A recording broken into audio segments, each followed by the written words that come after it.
नमस्कार दोस्तों, आइए हम लोग पंचप्रयाग के बारे में चर्चा करते हैं। तो पंचप्रयाग के बारे में जो चर्चा किया जाता है, ये आपके कहाँ है? तो उत्तराखंड में है, मूलतः उत्तराखंड में है। यहाँ जो है बद्रीनाथ से एक नदी निकलती है जिसका नाम है क्या? अलकनंदा नदी है। उसके बाद आपकी एक नदी निकलती है केदारनाथ से जिसका मंदाकिनी नाम है। गंगोत्री निकलती है भागीरथी गंगोत्री से, और यमुनोत्री से यमुना नदी निकलती है।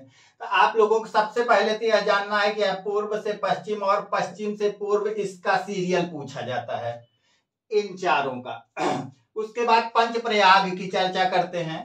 तो जो पंचप्रयाग की चर्चा है, अलकनंदा, ये आपकी मुख्य नदी अलकनंदा में मिलती है धौली गंगा, और जहां धौली गंगा मिलती है वहां विष्णुप्रयाग का निर्माण होता है। उसके बाद हम सेकंड की बात करेंगे। दूसरा प्रयाग जो है वहां नंदकी नदी है, एक नंदकी नदी इसके बाएं तरफ से आज मिलती है आपका। जहां नंदकी नदी अलकनंदा से मिलती है वह आपका क्या हो जाता है? नंद प्रयाग हो जाता है। उसके बाद फिर बात करते हैं अगला का।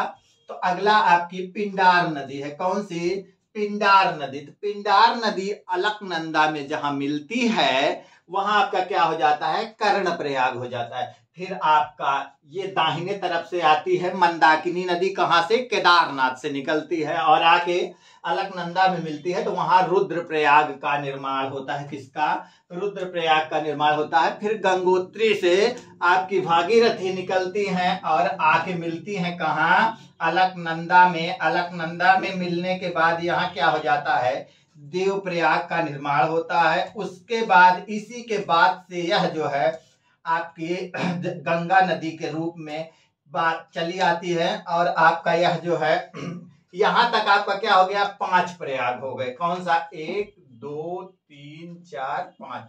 अब एक प्रयागराज जो संगम है इलाहाबाद जहां हम लोग रहते हैं, वह जो है यमुनोत्री से निकलती है यमुना नदी, और आपकी गंगा नदी आके ये दोनों मिलते हैं तो प्रयागराज संगम का निर्माण होता है।